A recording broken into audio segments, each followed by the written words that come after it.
Breaking news చూస్తున్నాం. తమిళనాడు రాజకీయాల్లో పెనుదుమారం రేపిన వ్యాఖ్యల వ్యవహారంలో డీఎంకే ఎమ్మెల్యే అనితా రాధాకృష్ణను పోలీసులు అరెస్ట్ చేశారు. సీఎం విజయ్ ప్రముఖ నటి త్రిష్పై ఆయన చేసిన అనుచిత వ్యాఖ్యలు తీవ్ర వివాదాస్పదమయ్యాయి. ఇటీవల జరిగిన ఓ సమావేశంలో రాజకీయాల్లో ఇరుక్కుపోయానని విజయ్ బాధపడుతున్నారు. ఇంట్లో నడితో సంతోషంగా ఉండేవాడినని గుర్తు చేసుకుంటున్నారేమో అంటూ ఎమ్మెల్యే వివాదాస్పద వ్యాఖ్యలు చేశారు. దీనిపై కేసు నమోదు కాగా ఆయన దాఖలు చేసిన ముందస్తు బెయిల్ పిటిషన్ను మదరాసు హైకోర్టు కొట్టేస్తుంది. దీంతో పోలీసులు ఆయన్ను అదుపులోకి తీసుకున్నారు.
తమిళనాడు రాజకీయాల్లో పెనుదుమారం రేపిన వ్యాఖ్యల వ్యవహారంలో డీఎంకే ఎమ్మెల్యే అనితా రాధాకృష్ణను పోలీసులు అరెస్ట్ చేశారు.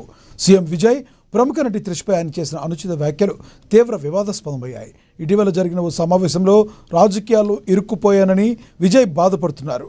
ఇంట్లో నటితో సంతోషంగా ఉండేవాడినని గుర్తు చేసుకున్నారేమో అంటూ ఎమ్మెల్యే వివాదాస్పద వ్యాఖ్యలు చేశారు.